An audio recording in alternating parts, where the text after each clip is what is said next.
श्रवण कौशल। बहुत पुरानी बात है, किसी गांव में सुशीला नाम की महिला रहती थी। उसके पति की मृत्यु हो चुकी थी। उसका पति उसके लिए बहुत सा धन छोड़ गया था।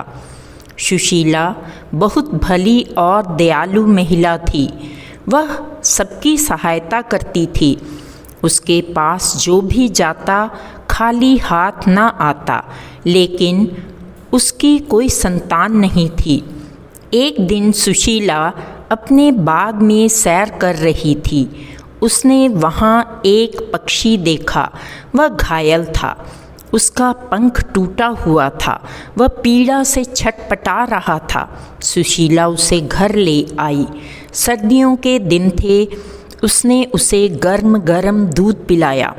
उसके टूटे हुए पंख पर दवा लगाकर पट्टी बांध दी और उसे गर्म कपड़े में लपेट दिया। सुशीला 1 महीने तक उस घायल पक्षी की सेवा करती रही। सुशीला की सेवा से वह पक्षी धीरे धीरे ठीक होने लगा। ठीक होने के बाद सुशीला ने उस पक्षी को खुले गगन में उड़ा दिया। इस घटना के कई वर्ष बाद सुशीला अब बूढ़ी हो गई थी। उसके पास धन भी नहीं बचा था। गरीबी के कारण उसे कई बार भूखा ही सो जाना पड़ता था। एक दिन की बात है, शाम का समय था। वह बाग में उदास बैठी थी। अचानक उसके कंधे पर एक पक्षी आकर बैठ गया। वह वही पक्षी था जिसे सुशीला ने ठीक किया था। सुशीला उसे पहचान गई। वह अब बूढ़ा हो चुका था। उसकी चोंच में एक बीज दबा हुआ था। सुशीला ने उसे प्यार किया। पक्षी उसके सामने बीज फेंककर उड़ गया।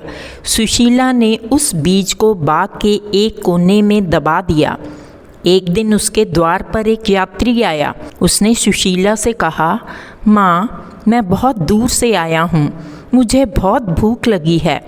मुझे खाने के लिए कुछ दे दो। सुशीला स्वयं भूखी थी। घर में आटा, चावल, दाल कुछ भी नहीं था। वह मेहमान को भूखा कैसे लौटा देती। उसने मेहमान को कमरे में बैठाया और बाग में चली गई। उसने एक कोने में देखा कि वहाँ तरबूज की एक बड़ी सी बेल लगी हुई थी। उस पर बड़ा सा एक तरबूज लगा हुआ था। बेल पर लगे तरबूज को देखकर वह हैरान रह गई और समझ गई वह बीज साधारण तरबूज का नहीं था। उसने तरबूज थोड़ा और वापस कमरे में ले आई। उसने तरबूज काटकर यात्री को खिलाया। मैंने आज तक ऐसा मीठा तरबूज नहीं खाया था। इसे खाकर तो मेरी भूख प्यास दोनों मिट गई। तुम्हारा लाख लाख धन्यवाद माँ। भगवान तुम्हारी उम्र को और लंबा करे। सुशीला के प्रति आभार प्रकट करके वह यात्री चला गया। सुशीला ने बाकी बचा तरबूज स्वयं खाकर देखा। वह सचमुच बहुत मीठा था, शहद सा मीठा।